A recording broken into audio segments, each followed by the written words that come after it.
കഴിഞ്ഞ ദിവസം അവസാനം നമ്മൾ പറഞ്ഞുകൊണ്ടിരുന്നത് 31-ാമത്തെ മന്ത്രമാണ്. 30, 31, 32 അതിമനോഹരങ്ങളായ ഉദാഹരണങ്ങളാണ്. ഒരു നൂലിൽ അല്ലെങ്കിൽ ചരടിൽ കെട്ടിവച്ചിരിക്കുന്ന പുഷ്പങ്ങളെക്കുറിച്ചാണ് ഉദാഹരണം ആയിട്ട് പറഞ്ഞത്. ഈ വസ്തുവിനെക്കുറിച്ച് അറിയുന്നതിന് വേണ്ടിയിട്ട് ഏതെല്ലാം തരത്തിലുള്ള ഉദാഹരണങ്ങളാണ് നമ്മൾ കൈകാര്യം ചെയ്തിട്ടുള്ളത്? പാമ്പും കയറും. It's very simple. പക്ഷെ അതിലൂടെ നമുക്ക് മനസ്സിലാക്കാവുന്ന കാര്യം ആ വസ്തുവിനെക്കുറിച്ച് വളരെ സൂക്ഷ്മമായിട്ട് അറിയാൻ സാധിക്കുന്നു. കയറിനെ അറിയാതിരിക്കുമ്പോൾ പാമ്പ് ഉണ്ടെന്ന് തോന്നുന്നു. കയറിനെ കാണുമ്പോൾ ഉള്ളതുപോലെ തോന്നിയിരുന്ന പാമ്പ് ഇല്ലാതാകുന്നു. അതുപോലെ നമ്മുടെ ഓരോരുത്തരുടെയും ഉള്ളിലിരിക്കുന്ന ആ ഉള്ള വസ്തുവിനെ അറിയാതിരിക്കുമ്പോൾ നാം ഈ പ്രപഞ്ചത്തെ കാണുന്നു. ഈ പ്രപഞ്ചം ഉള്ളതുപോലെ കാണപ്പെടുന്നു. നാമരൂപാധി പ്രപഞ്ചം എല്ലാം, നമ്മുടെ അച്ഛൻ, അമ്മ, വീട്, ബന്ധുക്കൾ, ഈ പ്രപഞ്ചം മുഴുവനും വസ്തുവിനെ അറിയാതിരിക്കുമ്പോൾ ഉള്ളതുപോലെ കാണപ്പെടുന്നതാണ്. വസ്തുവിനെ അറിഞ്ഞു കഴിയുമ്പോൾ എന്താ വസ്തു? തൻ്റെ ഉള്ളിൽ ഉള്ളതായിട്ടുള്ള വസ്തു, ഉണ്മ. ഏതൊന്നില്ലെങ്കിൽ തനിക്ക് നിലനിൽപ്പില്ലയോ അത്, ആ സത്തായ വസ്തു. ആ സത്തായ വസ്തു ഇന്ന് ഇപ്പോൾ എത്രയോ ആളുകളിൽ നിന്ന് പിരിഞ്ഞിരിക്കുന്നതായിട്ട് നമ്മൾ ടി വിയിൽ കണ്ടു. വയനാടിലെ സംഭവം എത്ര പേരുടെയാണ്? എത്രയോ ആളുകളുടെ ശരീരത്തിൽ നിന്ന് ആ സത്തായ വസ്തു പിരിഞ്ഞു പോയിരിക്കുന്നു. ആ പിരിഞ്ഞുപോയ ശരീരങ്ങൾ ഏതാണെന്ന് തിരിച്ചറിയാൻ പോലും കഴിഞ്ഞിട്ടില്ല. ഈ സമയത്ത് ആ തിരിച്ചറിയാത്ത ശരീരങ്ങളെല്ലാം അവിടെ കൂട്ടിയിട്ട് ദഹിപ്പിച്ചു കൊണ്ടിരിക്കുകയാണ്. ഇപ്പോൾ അതിൻ്റെ ബന്ധുക്കളായിട്ടുള്ള ആൾക്കാർ അവിടെ ഉണ്ട്. അവർക്ക് തിരിച്ചറിയാൻ കഴിഞ്ഞിട്ടില്ല. തൻ്റെ ഭാര്യയാണോ, മക്കളാണോ, ബന്ധുക്കളാണോ ഈ കത്തിക്കൊണ്ടിരിക്കുന്നത് എന്ന് തിരിച്ചറിയാൻ പോലും കഴിയാത്ത തരത്തിൽ ആ ശരീരഭാഗങ്ങൾ വികൃതമായി പോയി. എല്ലാം ഒറ്റ നിമിഷം കൊണ്ട് സംഭവിച്ചിരിക്കുന്നതാണ്. അത് സ്വാമി, അവിടെ മലയുടെ മുകളിലല്ലേ, നമുക്കങ്ങനത്തെ പ്രശ്നങ്ങളൊന്നുമില്ലല്ലോ, ഇവിടെ മലയൊന്നും ഇല്ലല്ലോ. മല വേണ്ട, ഭൂമി ഒന്ന് കുലുങ്ങിയാൽ പോരെ. ഭൂകമ്പം ഒന്ന് കുലുങ്ങിയാൽ മതി. കണ്ണടച്ച് തുറക്കുന്നതിന് മുമ്പേ എല്ലാം തവിട്ട് പൊട്ടി. അതുകൊണ്ട് ഒരുത്തരും ഒരു തരത്തിലും അഹങ്കരിക്കാൻ പാടില്ല. എന്താണ് സംഭവിക്കുന്നത്, എന്താണ് സംഭവിക്കാൻ പോകുന്നത് ഒന്നും നമുക്കറിഞ്ഞുകൂടാ. എല്ലാം കർമ്മഫലാനുസാരം വന്ന് ഭവിക്കുന്നതാണ്. ഈ വയനാട്ടിൽ മരിച്ച ആളുകൾക്കെല്ലാം മരിക്കേണ്ടി വന്നത് കർമ്മഫലാനുസാരമാണോ? അതെ. ആ കർമ്മഫലം അനുഭവിക്കാനുള്ള ആളുകളെയെല്ലാം കാറ്റടിച്ച് ഏതുപോലെയാണോ കരിയിലകൾ ഒന്നിച്ച് ഒരു സ്ഥലത്ത് കൂടുന്നത്, അതുപോലെ കർമ്മഫലാനുസാരം ഓരോരുത്തരും അനുഭവിക്കേണ്ടതായ ഗ്രേഡുകൾ തരംതിരിച്ച് അതെല്ലാം ഒരു ഭാഗത്ത് ശേഖരിക്കപ്പെടും. അവരെല്ലാം ഒന്നിച്ച് തീരും. എല്ലാം കർമ്മഫലാനുസാരം. സർവവും ജീവിതത്തിൽ നടക്കുന്നത് മുഴുവനും നാം മുൻ ജന്മങ്ങളിൽ ചെയ്തിട്ടുള്ള കർമ്മത്തിൻ്റെ ഫലം മാത്രം. ഇനി അനുഭവിക്കാനുള്ളത് മുഴുവനും നമ്മുടെ ഉള്ളിൽ രേഖപ്പെടുത്തപ്പെട്ടിട്ടുണ്ട്. ദറ്റ് ഈസ് എ സഞ്ചിത കർമ്മ. അതിൽ നിന്നാണ് ഓരോ ശരീരമെടുക്കുമ്പോഴും അനുഭവിക്കാനുള്ളത് പ്രാരബ്ധ കർമ്മം അനുവദിക്കുന്നത്. ആ പ്രാരബ്ധ കർമ്മം നമ്മൾ അനുഭവിച്ചു കൊണ്ടിരിക്കുന്നു. ഈ പ്രാരബ്ധ കർമ്മം അനുഭവിച്ചു കൊണ്ടിരിക്കുന്നതിനിടയ്ക്ക് ഒരാൾ സന്യാസിയായി പോയി എന്നിരിക്കട്ടെ, അയാൾക്ക് ഇനിയും ജീവിതകാലം കുറേ കൂടി ബാക്കിയുണ്ട്. അപ്പോൾ അയാൾ കർമ്മങ്ങൾ ചെയ്യേണ്ടതായിട്ടുണ്ട്. ആ ബാക്കിയുള്ള കാലം മുഴുവനും അനുഭവിക്കേണ്ടതായിട്ടുള്ള കർമ്മങ്ങളെല്ലാം പ്രാരബ്ധ കർമാനുസാരം അയാളിൽ സംഭവിക്കുന്നതാണ്. അയാൾ ജ്ഞാനം ഉള്ളയാളാണെങ്കിൽ ആ കർമ്മങ്ങളുടെ ഫലം ഒന്നും അയാളിലേക്ക് വന്നു ചേരുകയില്ല. താമരയിലയിൽ ജലത്തുള്ളി നിൽക്കും പോലെ ആ താമരയിലയിൽ ആ ജലത്തുള്ളി ഏതു പ്രകാരമാണോ സ്പർശിക്കാതിരിക്കുന്നത്, ആ ആളിൽ ആ ജ്ഞാനം നേടിയതിന് ശേഷവും ചെയ്യുന്ന കർമ്മങ്ങളുടെ ഫലം അയാളിൽ വന്ന് ചേരുകയില്ല, ചേർന്നാലും ഒട്ടിപ്പിടിക്കുകയില്ല. ഒരു ജ്ഞാനിയുടെ നില കണ്ണാടി പോലെയാണ്. എല്ലാം പ്രതിബിംബിക്കും, പ്രതിഫലിപ്പിക്കും. എന്നാൽ ഒന്നും ആ കണ്ണാടിയിൽ നിലനിൽക്കുകയില്ല. അതേസമയത്ത് സാധാരണക്കാരായ ആളുകളുടെ നില ഏതുപോലെയാണ്? ക്യാമറയിലെ ഫിലിം പോലെ. എല്ലാം അതിൽ പതിയും. സാധാരണക്കാരുടെ സർവ്വകർമ്മങ്ങളും അതിൽ പതിയും. ജ്ഞാനിയുടെ കർമ്മം അതിൽ പതിയുകയില്ല. That is the difference between ജ്ഞാനി ആൻഡ് അജ്ഞാനി. ആരാ ജ്ഞാനി? കുറേ പുസ്തകങ്ങൾ കാണാതെ പഠിച്ചിരിക്കുന്നയാളല്ല ജ്ഞാനി. ഉപനിഷത്തുകളും ഗീതയുമൊക്കെ കാണാതെ പഠിച്ച് ഏത് രാത്രിയിൽ വേണമെങ്കിലും സ്വാമി ചോദിച്ചോ ഭഗവത്ഗീതയിലെ ഏത് മന്ത്രവും ഞാൻ കാണാതെ പറയാം, അയാൾ ജ്ഞാനിയല്ല. ജ്ഞാനി എന്ന് പറയുന്നത് ആരാണ്? തൻ്റെ ഉള്ളിൽ ഉള്ളതായിട്ടുള്ള വസ്തു എന്താണെന്ന് തിരിച്ചറിയുന്ന ആൾ എന്ന് പറഞ്ഞാൽ തന്നിലെ തന്നെ തിരിച്ചറിയുന്ന ആൾ. തന്നിൽ ഓരോരുത്തരും, നമ്മളെല്ലാവരും ഞാനായിട്ടിരിക്കുകയാണ്. ആ ഞാനായിട്ടിരിക്കുന്ന നിലയിലാണ് ഈ മരിച്ചിരിക്കുന്ന ആളുകളെല്ലാം മരിച്ചിരിക്കുന്നത്. അതിൽ ഞാനിൽ നിന്ന് തന്നിലെ താനിലേക്ക് ഉയർത്തിയിട്ടുള്ള ആരെങ്കിലും ഉണ്ടോ എന്ന് ചോദിച്ചാൽ മലമ്പ്രദേശമായതുകൊണ്ട് അവിടെ ചിലപ്പോൾ ആളുകൾ ഉണ്ടാകാം, ചിലപ്പോൾ മഹാത്മാക്കളുണ്ടാകാം. കാട്ടിനകത്തൊക്കെ കഴിയുന്ന ആൾക്കാരുണ്ടാകും. ആ നാട്ടിലേക്ക്, ആ ലൗകിക ജീവിതത്തിലേക്ക് എത്താതെ കഴിയുന്ന ആൾക്കാർ ഉണ്ടാകും. അതുകൊണ്ട് അതൊന്നും നമുക്ക് നിർണ്ണയിക്കാൻ കഴിയുകയില്ല. നാട്ടിൽ തന്നെ എത്രയോ ആളുകളുണ്ട്. ജ്ഞാനം നേടിയ ആളുകൾ നാട്ടിലുമുണ്ട്, നഗരത്തിലുമുണ്ട്. എത്രയോ ആളുകളുണ്ട്. ഉദാഹരണമായിട്ട് നമ്മുടെ ജി ബാലകൃഷ്ണൻ നായർ ലൗകിക ജീവിതം നടത്തിക്കൊണ്ടിരുന്നയാളാണ്. കോളേജിലെ പ്രൊഫസറായിരുന്നു. അദ്ദേഹം ജ്ഞാനം നേടിയ ആളാണ്. അദ്ദേഹം സന്യാസമൊന്നും സ്വീകരിച്ചിട്ടില്ല. ജ്ഞാനം നേടുന്നതിന് സന്യാസം സ്വീകരിക്കണം എന്നില്ല. മോക്ഷം നേടുന്നതിന് സന്യാസം സ്വീകരിക്കണം എന്നില്ല. മോക്ഷം എന്ന് പറയുന്നത് എന്താണ്? ഇനി ജന്മമുണ്ടാകാതിരിക്കുന്ന അവസ്ഥയിലേക്ക് ഓരോരുത്തരും അവരവരെ ഉദ്ധരിപ്പിച്ചിരിക്കണം. ഉദ്ധരേതാത്മനാത്മാനം, അതാണ് മോക്ഷം. അല്ലാതെ സന്യാസം വാങ്ങിച്ചാലൊന്നും മോക്ഷം കിട്ടില്ല. എത്രയോ സന്യാസ വേഷധാരികളായിട്ടുള്ളവർ ഇങ്ങനെ നടക്കുന്നുണ്ട്. അവരൊന്നും മോക്ഷപ്രാപ്തരല്ല. മോക്ഷം പ്രാപിക്കുന്നതിന് സന്യാസം വേണമെന്നൊന്നുമില്ല. ഏത് ലൗകികനും മോക്ഷം നേടാം. നമ്മളിവിടെ പറഞ്ഞുകൊണ്ടിരിക്കുന്ന കാര്യങ്ങൾ ശ്രദ്ധാപൂർവം ആരാണോ ശ്രവിച്ച്,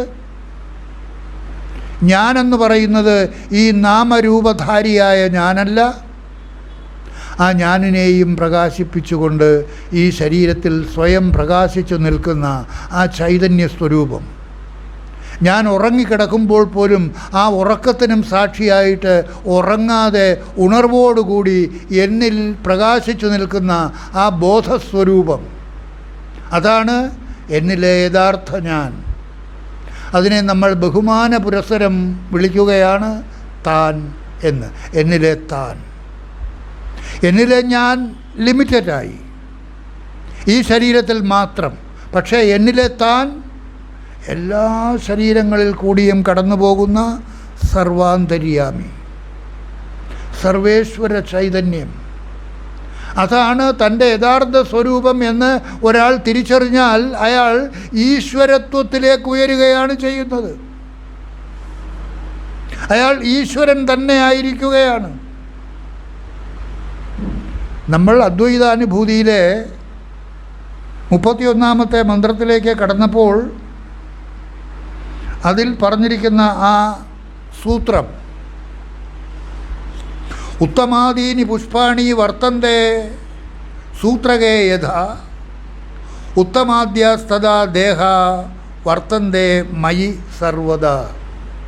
ഉത്തമങ്ങളും അധമങ്ങളുമായ പുഷ്പങ്ങൾ ഏതു പ്രകാരമാണോ ഒരു നാരിൽ കോർത്ത് ഒരു ഹാരമായിട്ട് നിലനിർത്തിയിരിക്കുന്നത്, ആ പൂക്കളുടെ ഉത്തമഭാവവും അധമഭാവവും ഒന്നും ഏതു പ്രകാരമാണോ ആ നാരിനെ അല്ലെങ്കിൽ ചരടിനെ, ആ സൂത്രത്തെ ബാധിക്കാതിരിക്കുന്നത്, അതുപോലെ എന്താ ഉത്തമാദ്യസ്തദാ ദേഹ വർത്തന്തേ മയി സർവദാ.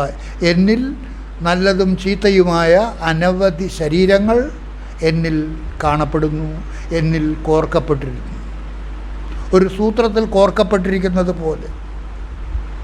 ഭഗവത്ഗീതയിൽ അങ്ങനെ ഒരു മന്ത്രം നമ്മൾ പല പ്രാവശ്യം പറഞ്ഞിട്ടുണ്ട്. മത്തഃ പരതരം ന അന്യത് കിഞ്ചിദസ്തി ധനഞ്ജയ മയി സർവമിദം പ്രോതം സൂത്രേ മണിഗണായിവ. ഈ പ്രപഞ്ചത്തിലെ സർവവും ഞാനാകുന്ന സൂത്രത്താൽ കോർക്കപ്പെട്ടിരിക്കുന്നു. എല്ലാവരും, എല്ലാം, പക്ഷിമൃഗാദികളും വൃക്ഷലതാദികളും ഹിന്ദുക്കളും ക്രിസ്ത്യാനികളും മുസൽമാനും സർവ്വരാജ്യങ്ങളും സർവ്വരാജ്യത്തിലെ ജനങ്ങളും അണ്ഡകടാഹങ്ങൾ മുഴുവനും ആ സൂത്രത്താൽ കോർക്കപ്പെട്ടിരിക്കുന്നു. മത്തഃ പരതരം ന അന്യത് കിഞ്ചിദസ്തി ധനഞ്ജയ മയി സർവമിദം പ്രോക്തം പ്രോതം കോർക്കപ്പെട്ടിരിക്കുന്നു. ഏതുപോലെ സൂത്രേ മണിഗണായുവ. ഏതു പ്രകാരമാണോ ഒരു മുത്തുമാലയിലെ മുത്തുകൾ ഒരു ചരടിൽ കോർക്കപ്പെട്ടിരിക്കുന്നത്, അതുപോലെ ഈ പ്രപഞ്ചത്തിലെ സർവ്വഘടകങ്ങളും ഞാനാകുന്ന സൂത്രത്താൽ കോർക്കപ്പെട്ടിരിക്കുന്നു. ആ ഞാനാകുന്ന സൂത്രമാണ് നിങ്ങളുടെ ഓരോരുത്തരുടെയും ഉള്ളിൽ കൂടി കടന്നു പോകുന്ന തന്നിലെ താൻ. അത് എന്നിലുണ്ടോയെന്ന് ആരും സംശയിക്കരുത്. അതാണ് നിങ്ങളിലെ ഞാനിനെയും നിലനിർത്തിക്കൊണ്ടിരിക്കുന്ന ഘടകം. ആ ഞാൻ എന്ന് പറയുന്നതിനെ നിലനിർത്തിക്കൊണ്ടിരിക്കുന്ന ഘടകം തന്നിലെ താൻ. നമ്മിലെ ജാഗ്രത അവസ്ഥയ്ക്കും സ്വപ്നാവസ്ഥയ്ക്കും സുഷുപ്തി അവസ്ഥയ്ക്കും സാക്ഷിയായിരിക്കുന്ന ആ ചൈതന്യ സ്വരൂപം, അതാണ് എൻ്റെ യഥാർത്ഥ സ്വരൂപം. അതാണ് തന്നിലെ യഥാർത്ഥ ഞാൻ, അതാണ് തന്നിലെ താൻ എന്ന് ബോധിച്ച് ആ ഭാവത്തിൽ നിങ്ങൾ സദാസമയവും നിങ്ങളുടെ ശ്രദ്ധയെ സദാ നിലനിർത്തണം. ആ നിലനിർത്തുമ്പോൾ നിങ്ങൾക്ക് നിലനിർത്തുന്നതിന് വേണ്ടിയിട്ടാണ് നിങ്ങൾക്ക് ഈ മന്ത്രം ഉപയോഗിക്കാമെന്ന് പറഞ്ഞത്. എന്താ? ശിവോഹം ശിവോഹം, ശിവം മംഗളസ്വരൂപം. ആ മംഗളസ്വരൂപം പിരിഞ്ഞാൽ ശവം, പിരിയാതിരിക്കുമ്പോൾ ശിവം. നിങ്ങളുടെ ഓരോരുത്തരുടെയും ഉള്ളിലിരിക്കുന്ന ആ ചൈതന്യ സ്വരൂപം, അതാണ് തൻ്റെ യഥാർത്ഥ സ്വരൂപം എന്ന് ബോധിച്ച് സദാസമയവും നിങ്ങൾക്ക് ആ മന്ത്രഭാവത്തിൽ നിങ്ങളെ നിലനിർത്താം. ശിവോഹം ശിവോഹം, ആർ സോഹം സഹ അഹം. അതാണ് ഞാൻ. ഏത്? എന്നിലിരിക്കുന്ന ആ ചൈതന്യ സ്വരൂപം. ആ അറിവ് നിങ്ങളിൽ ബലപ്പെടും തോറും ആരിലാണോ ആ അറിവ് ബലപ്പെടുന്നത്, അയാൾ ആരായിട്ട് മാറുന്നു? ഈശ്വരനായിട്ട് മാറുന്നു. നിങ്ങൾ സ്വയം ഈശ്വരനായിട്ട് മാറുകയാണ്. ഞാൻ നേരത്തെ പറഞ്ഞില്ലേ, ബുദ്ധൻ്റെ അവസാന ദിവസം ആ മരിക്കുന്ന സമയത്ത് ഒരു ഭക്തൻ അദ്ദേഹത്തോട് ചോദിച്ചു, അങ്ങ് മരിച്ചാൽ എങ്ങോട്ടാണ് പോകുന്നത്? ഇത്രയും കാലവും നീ എൻ്റെ കൂടെ നടന്നിട്ട് ഇതുവരെ നിനക്ക് മനസ്സിലായിട്ടില്ലേ? ഞാൻ എങ്ങോട്ടും പോകുന്നില്ല.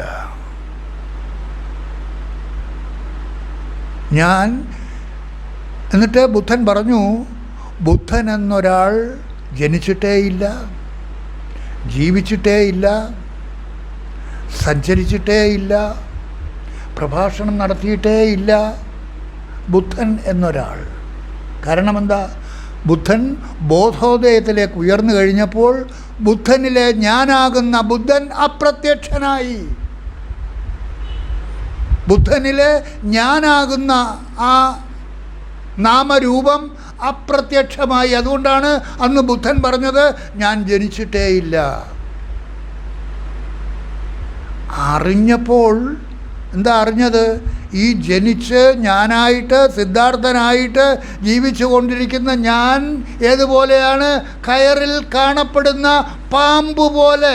കയറിനെ അറിഞ്ഞു കഴിഞ്ഞപ്പോൾ പാമ്പ് അപ്രത്യക്ഷമായി, അല്ലേ? അതുപോലെ ബുദ്ധന് ബോധോദയമുണ്ടായപ്പോൾ ബുദ്ധനിലെ സിദ്ധാർത്ഥൻ, ബുദ്ധനിലെ ഞാൻ അപ്രത്യക്ഷമായി.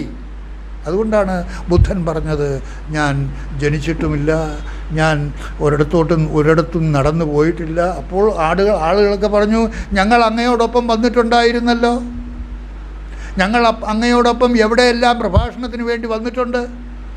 അങ്ങ് പറയുന്നു, ഞാൻ പ്രഭാഷണത്തിന് വേണ്ടി ഒരു സ്ഥലത്തോട്ടും പോയിട്ടില്ല, എവിടെയും ഞാൻ പ്രഭാഷണം നടത്തിയിട്ടില്ല. ഇതുപോലെ ജപ്പാനിലെ ഒരു സെൻ മിസ്റ്റിക് ഉണ്ടായിരുന്നു, റിഞ്ചായി. അദ്ദേഹം ഒരു ദിവസം തൻ്റെ ഭിക്ഷുക്കളെല്ലാം, തന്നോടൊപ്പം ഉണ്ടായിരുന്ന ഭിക്ഷുക്കളെല്ലാം കൂട്ടി നിർത്തിയിട്ട് അദ്ദേഹവും പറഞ്ഞു, ബുദ്ധൻ എന്നൊരാൾ ജീവിച്ചിട്ടേയില്ല, ബുദ്ധൻ എന്നൊരാൾ എങ്ങോട്ടും പോയിട്ടേയില്ല, ബുദ്ധൻ എന്നൊരാൾ പ്രഭാഷണം നടത്തിയിട്ടേയില്ല. അത് പറയാൻ കാരണം എന്താണ്? ബുദ്ധൻ മരണസമയത്ത് ബുദ്ധൻ പറഞ്ഞ വാക്കുകൾ അദ്ദേഹത്തിൽ പ്രകടമായി. ആ അറിവിലേക്ക് അദ്ദേഹം ഉയർന്നു നിൽക്കുകയാണ്. കാരണം എന്താ? അദ്ദേഹത്തിന് ബോധ്യമായി, ബുദ്ധന് ബോധോദയമുണ്ടായപ്പോൾ ബുദ്ധനിലെ ഞാൻ അപ്രത്യക്ഷമായി. അപ്പോൾ അന്ന് പ്രഭാഷണം നടത്തിക്കൊണ്ടിരുന്ന ബുദ്ധനല്ല, ബുദ്ധൻ ബോധസ്വരൂപം, നാമരൂപരഹിതമായ ബോധസ്വരൂപം. അവിടെ പ്രഭാഷണം നടത്തിക്കൊണ്ടിരിക്കുന്ന ബുദ്ധൻ നാമരൂപ സഹിതമായ ബോധസ്വരൂപം. എന്നാൽ നിരാകാര സ്വരൂപം ബ്രഹ്മമെന്ന് പറയുന്നത് നാമരൂപരഹിത ബോധസ്വരൂപം ബ്രഹ്മം. ആ നിലയിലേക്കാണ് ബുദ്ധൻ ഉയർന്നത്. അപ്പോഴാണ് ബൃഹദാരണ്യകോപനിഷത്തിലൊക്കെ പറയുന്ന ആ അഹം ബ്രഹ്മാസ്മി എന്ന പദം പ്രയോഗിക്കാൻ കഴിയുന്നത്. ഇത് കേൾക്കുന്ന അവസരത്തിൽ നിങ്ങൾക്ക് ഓരോരുത്തർക്കും തോന്നും, നമുക്കും ഒക്കെ ഇതാകാൻ സാധിക്കുമോ? എന്തുകൊണ്ട്? എല്ലാവർക്കും ഇത് പ്രാപിക്കാൻ സാധിക്കും. അതിന് കണ്ണടച്ച് തുറക്കുന്ന നിമിഷം മാത്രം മതി. ആ ബോധത്തിലേക്കോട്ടോ അങ്ങോട്ടോ ഉണർന്നാൽ മതി. ഞാൻ ഇതല്ല, ഇതിനകത്തിരിക്കുന്ന അതല്ലേ നമ്മളിവിടെ ആവർത്തിച്ച് പറയുന്നത്. നിങ്ങൾ ഇതല്ല, ഈ നാമരൂപധാരിയായ ഞാനല്ല നിങ്ങളിലെ യഥാർത്ഥ ഞാൻ. ആ ഞാനിനെയും പ്രകാശിപ്പിച്ചുകൊണ്ട് ഉള്ളിൽ സ്വയം പ്രകാശിച്ചു നിൽക്കുന്ന നിങ്ങളിലെ ജാഗ്രത അവസ്ഥയ്ക്കും സ്വപ്നാവസ്ഥയ്ക്കും സുഷുപ്തി അവസ്ഥയ്ക്കും സാക്ഷിയായിരിക്കുന്ന ചൈതന്യം. ഈ ജന്മത്തിന് മാത്രമല്ല, ഇതപര്യന്തം ഏതെല്ലാം ജന്മങ്ങൾ നിങ്ങൾ എടുത്തിട്ടുണ്ടോ അതിനെല്ലാം സാക്ഷിയായിരിക്കുന്ന ആ ചൈതന്യ സ്വരൂപം, അതാണ് എൻ്റെ യഥാർത്ഥ സ്വരൂപം എന്ന് നിങ്ങൾ തിരിച്ചറിഞ്ഞ് ആ ഭാവത്തിൽ ഈ ശരീരത്തിലിരുന്നു കൊണ്ട് എല്ലാ കർമ്മങ്ങളിലും വ്യാപരിക്കുക.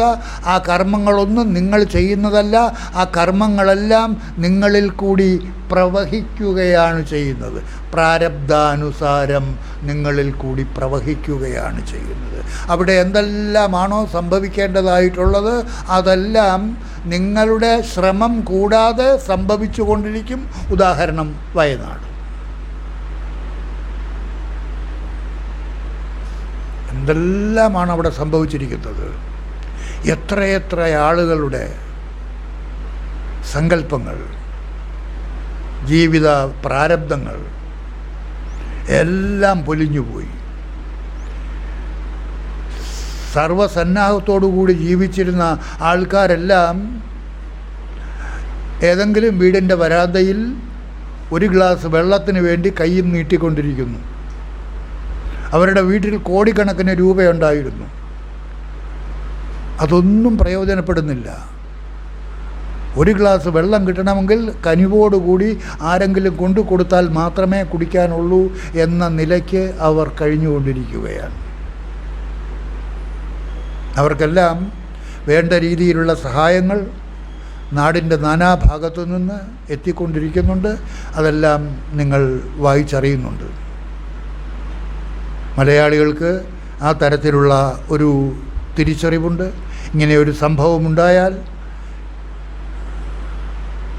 ഏതെല്ലാം തരത്തിൽ അവരെ സഹായിക്കാൻ സാധിക്കുമോ ആ തരത്തിൽ സഹായിക്കുന്നതിനുള്ള മനോഭാവം മലയാളികൾക്കുണ്ട്. മുഖ്യമന്ത്രിയുടെ ദുരിതാശ്വാസ നിധിയിലേക്ക് ധാരാളം പണം വന്നു ചേരുന്നുണ്ട്. വന്നു ചേരുക തന്നെ ചെയ്യും. അവർക്കെല്ലാം വേണ്ട രീതിയിലുള്ള സൗകര്യങ്ങളും സഹായങ്ങളും കിട്ടുന്നുണ്ട്. അതെല്ലാം കർമ്മഫലാനുസാരം വന്നു ഭവിക്കുന്നതുമാണ്. എല്ലാം കർമ്മഫലാനുസാരം. Nobody can change. ഈ ജീവിതത്തിൽ നിങ്ങളിപ്പോൾ അനുഭവിച്ചു കൊണ്ടിരിക്കുന്ന ഈ അറിവ്, കേട്ടുകൊണ്ടിരിക്കുന്ന ഈ അറിവ്, ഭഗവത്ഗീതയിലെ കൃഷ്ണൻ പറഞ്ഞുകൊണ്ടിരിക്കുന്ന അറിവാണ്. ജ്ഞാനം തേ അഹം സവിജ്ഞാനമിതം വക്ഷ്യാമ്യശേഷതഃ. ജ്ഞാനം തേ അഹം വിജ്ഞാനസഹിതം വക്ഷ്യാമി അശേഷതഃ. ഏത് ജ്ഞാനമാണോ നിനക്ക് ആവശ്യമായിട്ടുള്ള അത് അനുഭവസഹിതം നിനക്ക് ഞാൻ പറഞ്ഞു തരാം. യജ്ഞാത്വാ നേഹഭൂയോ അന്യത് ജ്ഞാതവ്യമവശിഷ്യതേ. യജ്ഞാത്വാ, അതിനെ അറിഞ്ഞാൽ നിനക്ക് ഇനി അറിയേണ്ടതായിട്ട് മറ്റൊന്നും ഇല്ല. കൃഷ്ണൻ അർജുനനോട് ഭഗവത്ഗീതയിൽ പറയുന്നതാണ്.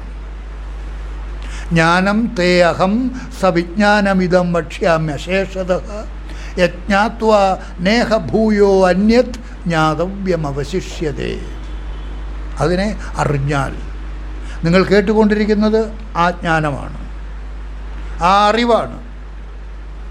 ഏതൊന്നിനെ അറിഞ്ഞാൽ ഇനി മറ്റൊന്നും അറിയേണ്ടതായിട്ടില്ലയോ ആ അറിവാണ് നിങ്ങൾ കേട്ടുകൊണ്ടിരിക്കുന്നത്. എന്താ അത്? നിങ്ങളുടെ ഓരോരുത്തരുടെയും ഉള്ളിലിരിക്കുന്ന നിങ്ങളുടെ യഥാർത്ഥ സ്വരൂപം. ഈ നാമരൂപധാരിയായ ഞാനല്ല എന്നിലെ യഥാർത്ഥ ഞാൻ. ഈ ഞാനിനെയും പ്രകാശിപ്പിച്ചുകൊണ്ട് ഞാൻ ഉറങ്ങിക്കിടക്കുമ്പോഴും ആ ഉറക്കത്തിനും സാക്ഷിയായിട്ട് ഈ ശരീരത്തിൽ ഉറങ്ങാതെ ഉണർവോടുകൂടി സ്വയം പ്രകാശിച്ചു നിൽക്കുന്ന ആ ചൈതന്യ സ്വരൂപം, അതിൻ്റെ പ്രകാശത്താലാണ് എല്ലാം പ്രകാശിക്കുന്നത്. ഇവിടെ സൂര്യൻ പ്രകാശിക്കുന്നില്ല, ചന്ദ്രൻ പ്രകാശിക്കുന്നില്ല, എല്ലാം പ്രകാശിക്കുന്നത് അതിൻ്റെ പ്രകാശത്താലാണ്. ഏതിൻ്റെ? നമ്മുടെ ഓരോരുത്തരുടെയും ഉള്ളിൽ പ്രകാശിച്ചു നിൽക്കുന്ന ആ ചൈതന്യ സ്വരൂപം. ന തത്ര സൂര്യോ ഭാതി ന ചന്ദ്രതാരകം നേമ വിദ്യുതോ ഭാന്തി കുതോയമഗ്നി തമേവ ഭാന്തം അനുഭാതി സർവം. അതുമാത്രമാണ് പ്രകാശിക്കുന്നത്. അതിനെ അടിസ്ഥാനമാക്കി മറ്റുള്ളതെല്ലാം പ്രകാശിക്കുന്നു. അതാണ് ചന്ദ്രൻ പ്രകാശിക്കുന്നു, സൂര്യൻ പ്രകാശിക്കുന്നു, അഗ്നി പ്രകാശിക്കുന്നു. എല്ലാത്തിൻ്റെയും ആ പ്രകാശഹേതു ആ ജ്യോതിസ്വരൂപം. ഈ അറിവാണ് നിങ്ങൾ കേട്ടുകൊണ്ടിരിക്കുന്നത്. വളരെ വിലപ്പെട്ട അറിവാണ്. ഇവിടെ ഇങ്ങനെ ചുമ്മാ കിട്ടുന്നത് കൊണ്ട് വലിയ പ്രാധാന്യമൊന്നും കൊടുക്കണ്ട എന്ന് വിചാരിച്ചിരിക്കരുത്. അതിസൂക്ഷ്മമായ അറിവാണ്. കുരുക്ഷേത്രത്തിൽ വെച്ച് വസുദേവർ അവിടെ കൂടിയ മുനിമാരോട് ചോദിച്ചു, ഈ കർമ്മഫലത്തിൽ നിന്ന് മുക്തി നേടുന്നതിനുള്ള മാർഗം എന്താണെന്ന് ഞങ്ങൾക്ക് ഉപദേശിച്ചു തരയണമേ എന്ന് വസുദേവർ മുനിമാരോട് കുരുക്ഷേത്രത്തിൽ വെച്ച് അഭ്യർത്ഥിച്ചപ്പോൾ, ആവശ്യപ്പെട്ടപ്പോൾ നാരദൻ പറഞ്ഞ കൂട്ടത്തിൽ പറയുകയാണ്, ഗംഗാനദിയുടെ തീരത്ത് നിന്ന് മോക്ഷപ്രാപ്തിക്ക് വേണ്ടി അന്യതീർത്ഥങ്ങൾ തേടി അലയുന്നത് പോലെയാണ് വസുദേവർ ഞങ്ങളോട് മോക്ഷത്തിന് വേണ്ടിയിട്ടുള്ള മാർഗം എന്താണ് എന്ന് ആവശ്യപ്പെടുന്നത്. ശ്രീകൃഷ്ണൻ സ്വന്തം മകനായിട്ട് ജനിച്ചിട്ട് പോലും, ശ്രീകൃഷ്ണൻ സ്വന്തം മകനായിട്ട് ജനിച്ചിട്ട് പോലും ആ പിതാവ് ഋഷിമാരോട് ആവശ്യപ്പെടുകയാണ്, ഈ കർമ്മബന്ധനത്തിൽ നിന്ന് മുക്തി നേടുന്നതിനുള്ള മാർഗം എന്താണെന്ന് ഉപദേശിച്ച് തരണമേ എന്ന്. യോഗവാസിഷ്ഠത്തിൽ നിന്നുള്ള ഒരു മന്ത്രം ഞാനിവിടെ എടുത്തു വച്ചിരുന്നു. ഒരുപാട് എടുത്തു വച്ചാലും സംഗതി കുഴപ്പമാണ്. അതാണ് ഞാൻ ഗദ്യരൂപത്തിൽ പറഞ്ഞത്. യോഗവാസിഷ്ഠത്തിലെ മന്ത്രമാണ്. അതിൻ്റെ ഇതാണ്: ഗംഗാജലത്തിൽ നിന്ന്, ഗംഗാനദിക്കരയിലുള്ള ഒരാൾ മോക്ഷം നേടുന്നതിന്, ഗംഗാജലം കുടിച്ചാൽ, ഗംഗയിലൊന്നിറങ്ങി മുങ്ങിയാൽ മോക്ഷം കിട്ടും എന്ന് പുരാണങ്ങളിൽ പറയുന്നുണ്ട്. വിശ്വാസമാണ്. എന്നാൽ ഗംഗാജലത്തിൽ ഇറങ്ങി മുങ്ങിയാൽ മോക്ഷം കിട്ടുമോ എന്ന് ചോദിച്ചാൽ, ആ വിശ്വാസം അങ്ങനെ അതിരൂക്ഷമായിട്ട് ആരിലാണോ സ്ഫുരിച്ചു കൊണ്ടിരിക്കുന്നത് അവർക്ക് കിട്ടിയെന്ന് വരും. വിശ്വാസം യദ്ഭാവോ തദ്ഭവതു. എന്നാൽ അങ്ങനെ മോക്ഷം കിട്ടുമോ എന്ന് ചോദിച്ചാൽ കിട്ടുകില്ല. ആ വിശ്വാസം ആരിലാണോ രൂഢമൂലമായിരിക്കുന്നത് അവർക്ക് കിട്ടും. കാരണം അത് സ്പെഷ്യൽ കേസ്. ആ വിശ്വാസം അത്രമാത്രം രൂഢമൂലമായിട്ടിരിക്കുന്ന ആളുകൾക്ക് കിട്ടും. എന്നാൽ എല്ലാവർക്കും കിട്ടുമോ എന്ന് ചോദിച്ചാൽ, ഗംഗയിൽ ഇറങ്ങി മുങ്ങിയ എല്ലാവർക്കും കിട്ടുമോ? കിട്ടില്ല. മോക്ഷം കിട്ടണമെങ്കിൽ താനിലേക്ക് ഉണർന്ന് ജീവിച്ചു കൊണ്ടിരിക്കുമ്പോൾ തന്നിലെ ഞാനിനെ കളഞ്ഞിട്ട് തന്നിൽ താനായിരിക്കണം. അവർക്ക് മാത്രമേ മോക്ഷം കിട്ടൂ. മോക്ഷമെന്ന് പറയുന്നത് ഇനി ജന്മമില്ലാത്ത നില, മരണമില്ലാത്ത നില. ആരാ മരിക്കാതിരിക്കുന്നത്? തന്നിലെ താനിലേക്ക് ഉയർന്ന് തന്നിൽ താനായിട്ടിരിക്കുന്നയാൾ മരിക്കുകയില്ലേ? അയാൾ മരിക്കുന്നതെന്ന് പറഞ്ഞാൽ ശരീരത്തിൻ്റെ നാശത്തെയാണ് നമ്മൾ മരണമെന്ന് പറയുന്നത്. അയാൾ മരിക്കുന്നില്ല. കാരണം എന്താ? അയാളുടെ ജീവൻ സൂക്ഷ്മഭാവത്തിൽ ആ താനുമായിട്ട് ചേർന്ന് പുറത്തു പോവുകയാണ്. എന്നാൽ ജ്ഞാനം നേടിയിരിക്കുന്നയാൾ ജീവിച്ചു കൊണ്ടിരിക്കുമ്പോൾ തന്നെ ഞാനിനെ വെടിഞ്ഞ്, ഞാനിനെ കളഞ്ഞ്, കാരണം ഞാനെന്ന് പറയുന്നത് ഉള്ളതേ അല്ല, ഉള്ളതുപോലെ കാണപ്പെടുന്നതാണ് എന്ന് തിരിച്ചറിഞ്ഞിട്ട്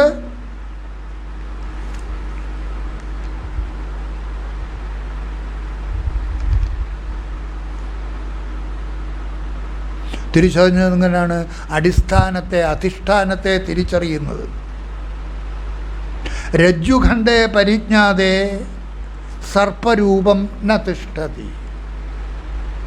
രജ്ജുഖണ്ഡേ പരിജ്ഞാതേ, കയറിൻ്റെ കഷ്ണത്തെ തിരിച്ചറിഞ്ഞാൽ പിന്നെ ആ കയറിൽ കണ്ടുകൊണ്ടിരുന്ന സർപ്പം ഇല്ല.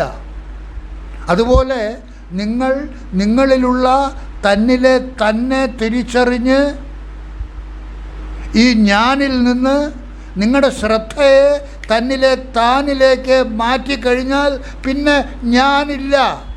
കയറിൽ കണ്ടുകൊണ്ടിരുന്ന പാമ്പ് അപ്രത്യക്ഷമാകുന്നത് പോലെ തന്നിലെ ഞാൻ ഉള്ളപ്പോൾ തന്നെ അപ്രത്യക്ഷമാകും. ഉള്ളപ്പോൾ തന്നെ ഇല്ലാത്തതായിത്തീരും.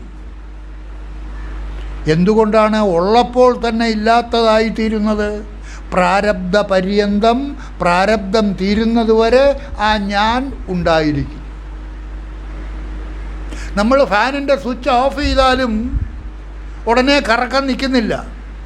അതിൽ പ്രയോഗിച്ചിരിക്കുന്ന ശക്തി തീരുന്നതുവരെ ആ ഫാൻ കറങ്ങിക്കൊണ്ടിരിക്കും, എന്നിട്ട് സാവധാനത്തിൽ നിൽക്കും.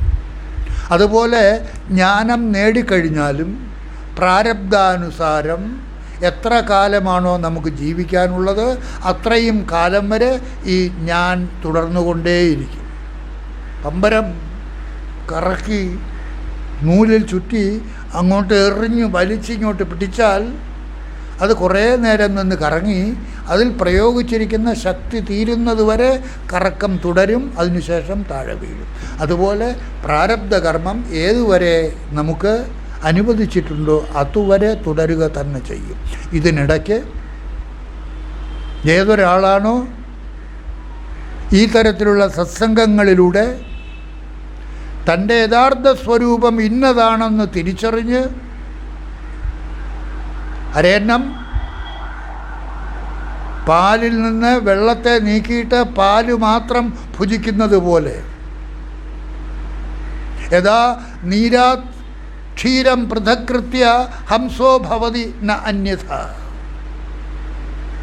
പാലും വെള്ളവും കലർന്നിരിക്കുന്ന മിശ്രിതത്തിൽ നിന്ന് വെള്ളത്തിനെ നീക്കിയിട്ട് പാല് മാത്രം ഭുജിക്കുന്നത് പോലെ ഞാനും താനും കലർന്നിരിക്കുന്ന ഈ മിശ്രിതത്തിൽ നിന്ന് ഞാനിനെ നീക്കിയിട്ട് നിങ്ങൾ താനിനെ ഉൾക്കൊള്ളണം, താനിലേക്ക് നിങ്ങൾ ചേക്കേറണം, ഞാനിനെ വിടണം.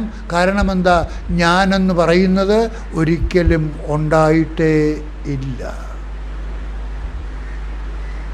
കയറിൽ പാമ്പ് ഒരിക്കലും ഉണ്ടായിട്ടേ ഇല്ല. ഉണ്ടെന്ന് തോന്നിയത് എന്തുകൊണ്ടാണ്?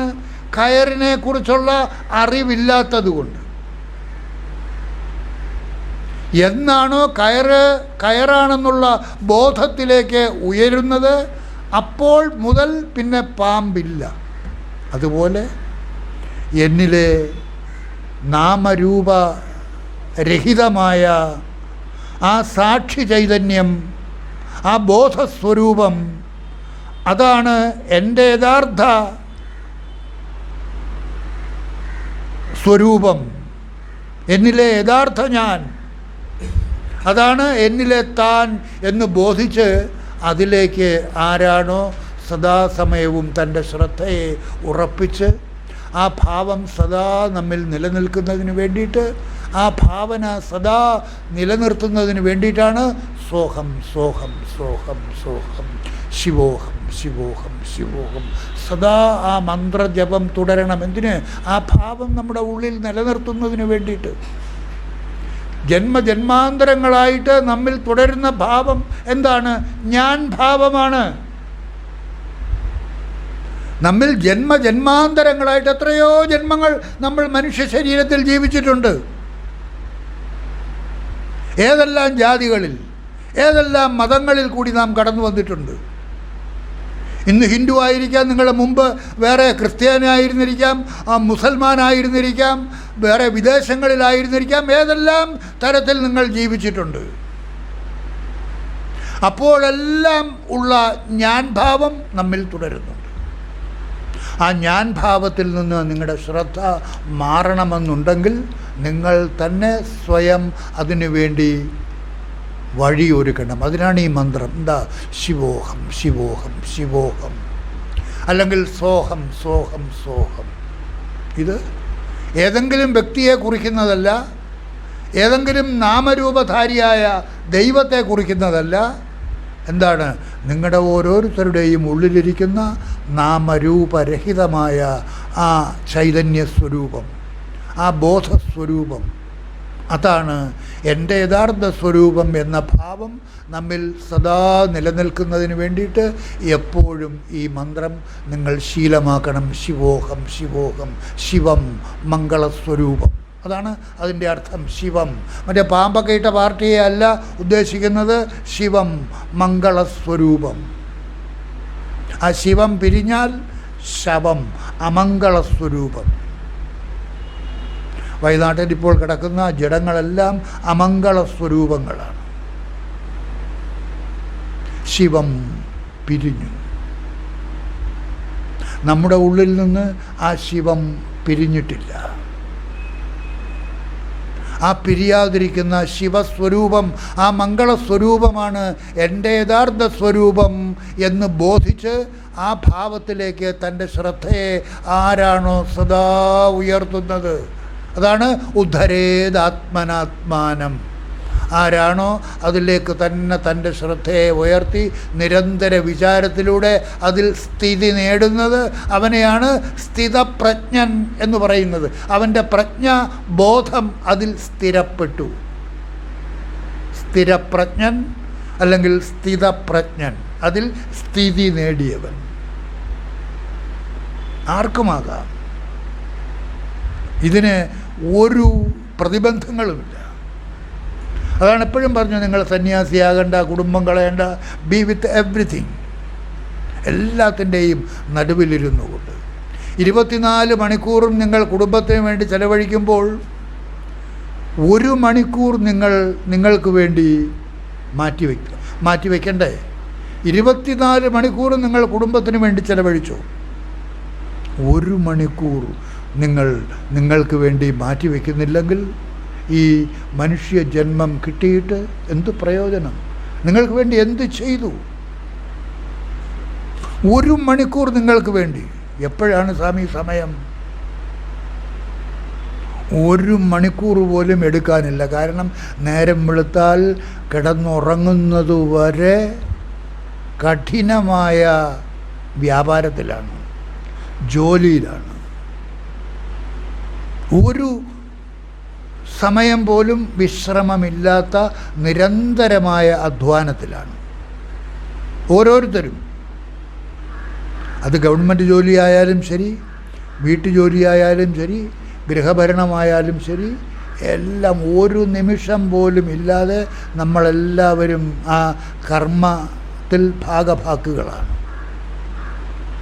എങ്കിലും 24 മണിക്കൂറും നിങ്ങൾ അതിനു വേണ്ടി ചെലവഴിക്കുമ്പോൾ 1 മണിക്കൂർ നിങ്ങൾക്ക് വേണ്ടിയിട്ട് ഈ വിചാരത്തിലേക്ക് എപ്പോഴാ സ്വാമി സമയം?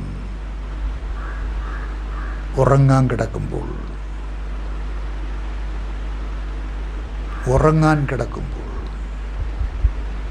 ആരും അറിയില്ല, ഭർത്താവും അറിയില്ല, മക്കളും അറിയില്ല. ഉറങ്ങാൻ കിടക്കുന്ന അവസരത്തിൽ നിങ്ങളുടെ ഉള്ളിൽ ഈ മന്ത്രം സദാ ജപിക്കുന്ന ശീലം ഉണ്ടെങ്കിൽ, ആ സമയത്ത് തന്നെ വേണമെന്നില്ല, സദാസമയവും നിങ്ങൾക്ക് ജപിക്കാം. ഉള്ളിൽ അജപാ മന്ത്രരൂപത്തിൽ ശിവോഹം ശിവോഹം ശിവോഹം തൻ്റെ ഉള്ളിൽ മനസ്സുകൊണ്ട് ജപിക്കാം. ശിവോഹം ശിവോഹം സോഹം സോഹം സോഹം സോഹം. സദാ ഉറങ്ങുന്ന അവസരത്തിൽ ഉറങ്ങുന്നതിനും ഏറ്റവും നല്ലതാണ്. ഉറക്കമില്ലാത്ത ആളുകൾക്ക് ഈ മന്ത്രം ജപിച്ചാൽ സുഖമായ ഉറക്കം കിട്ടും. കാരണം ജപിച്ച് നിങ്ങൾ ഉറങ്ങിപ്പോകും. ജപിച്ച് നിങ്ങളറിയാതെ ഉറങ്ങിപ്പോകും. ഉറക്കം കിട്ടാത്ത ആൾക്കാർക്ക് ഏറ്റവും നല്ല മരുന്നാണ് ശിവോഹം.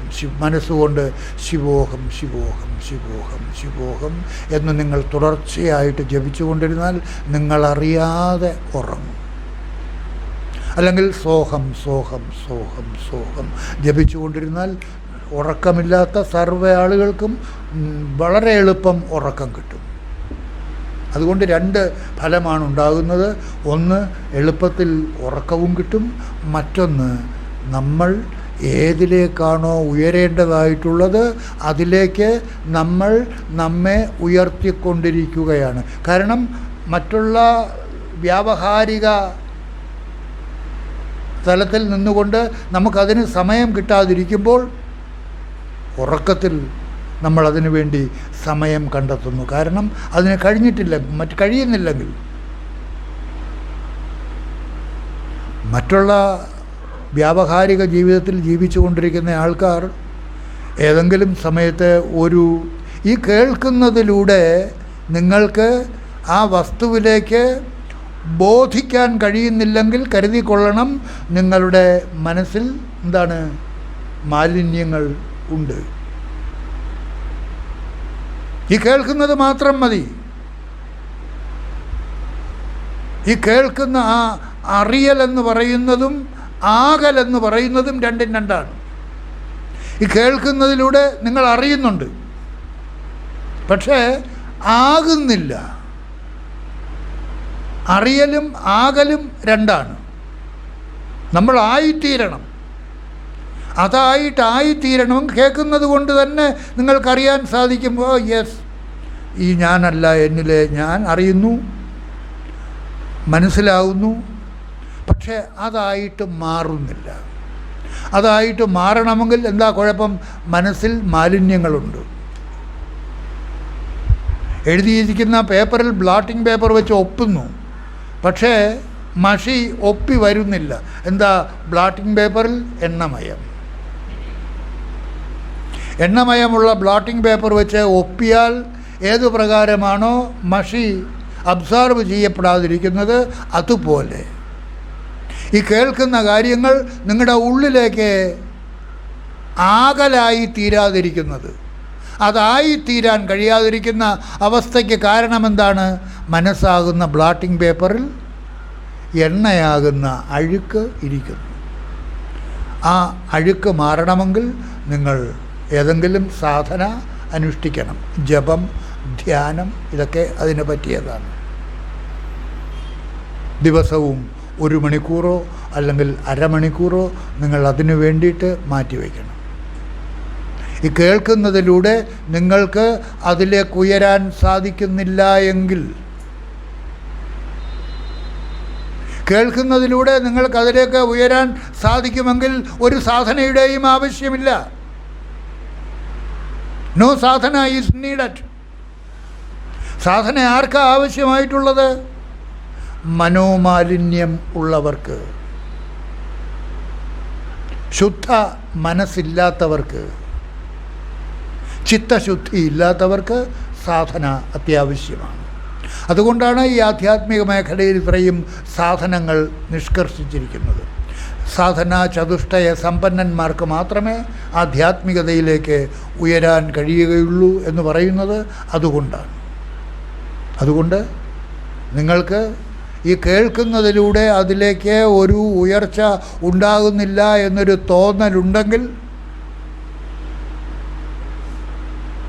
കരുതിക്കൊള്ളൂ, എൻ്റെ ഉള്ളിൽ ചിത്തം ശുദ്ധമല്ല.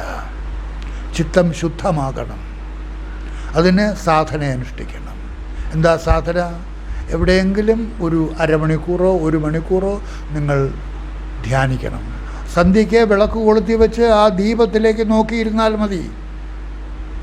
ഇപ്പം സന്ധ്യയ്ക്ക് വിളക്ക് കൊളുത്തലൊന്നും ഇല്ലല്ലോ, അല്ലേ? വിളക്ക് കൊളുത്തലും നാമം ചൊല്ലലും ഒന്നുമില്ല. ഉള്ള ഒരേ ഒരു കാര്യം സീരിയൽ കാണൽ മാത്രം, അല്ലേ? നമ്മളെല്ലാം അങ്ങനെ ആയിപ്പോയി. അതിലൂടെ ഒന്നും നമുക്കൊന്നും കിട്ടുകയില്ല. നമ്മുടെ ജീവിതം താറുമാറാകുന്നു എന്നുള്ളതല്ലാതെ ഒന്നും കിട്ടുകയില്ല. അതുകൊണ്ട് വളർന്നു വരുന്ന നിങ്ങളുടെ കുട്ടികളെയെല്ലാം വൈകുന്നേരം സന്ധ്യയ്ക്ക് ദീപം കൊളുത്തി അരമണിക്കൂർ ജപിപ്പിക്കണം, നാമം ചൊല്ലണം. അതൊക്കെ വളരെ അത്യാവശ്യമാണ് ഏകാഗ്രത കിട്ടുന്നതിന് വേണ്ടിയിട്ട്. ആ ഏകാഗ്ര ചിത്തം ഉണ്ടാക്കുന്നതിന് വേണ്ടിയിട്ട് നാമം ചൊല്ലൽ അത്യാവശ്യമാണ്. അതൊക്കെ പുതിയ ഇതൊക്കെ ആ മാർഗത്തിലേക്ക് നീങ്ങിക്കൊണ്ടിരിക്കുകയാണ്. മറ്റതെല്ലാം മനസ്സിലായി കഴിഞ്ഞു, പുറന്തോട് മാത്രം.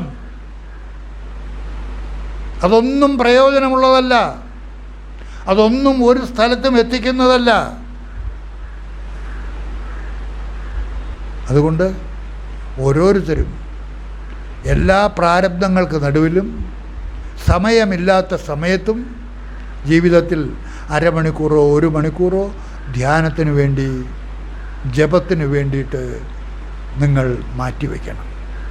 അല്ലെങ്കിൽ ഭജനയ്ക്ക് വേണ്ടിയിട്ട് എവിടെയെങ്കിലും ഭജന നടത്തുന്ന സ്ഥലത്ത് നിങ്ങൾക്ക് പോയിരുന്ന ഭജനയിൽ പങ്കാളിയാകാം. ആർക്ക്? ചിത്തശുദ്ധിയില്ലാത്തവർക്ക് വേണ്ടി. ഇത്തരം സത്സംഗങ്ങൾ കേട്ടിട്ടും ഒന്നും അങ്ങോട്ട് ഉൾക്കൊള്ളാൻ കഴിയുന്നില്ല എന്ന തോന്നൽ ഉണ്ടെങ്കിൽ ആ തോന്നലിൻ്റെ ആവശ്യമില്ല. കാരണം എന്താ? ഈ കേൾക്കുന്നതിലൂടെ തന്നെ ഓരോരുത്തർക്കും അത് ബോധ്യമാകുന്നുണ്ട്. കയറിനെ കണ്ടു കഴിഞ്ഞാൽ കയറിലുണ്ടായിരുന്ന പാമ്പ് ഒരിക്കലും ഉണ്ടായിരുന്നതേ അല്ല, ഉള്ളതുപോലെ കാണപ്പെട്ടതാണ് എന്ന് തിരിച്ചറിയാൻ എന്താ പ്രയാസം? അതിന് പ്രത്യേക ഡിഗ്രി വേണോ? അതിനേതെങ്കിലും ഉയർന്ന കുലജാതനായിരിക്കണമെന്നുണ്ടോ? ഒന്നുമില്ലല്ലോ.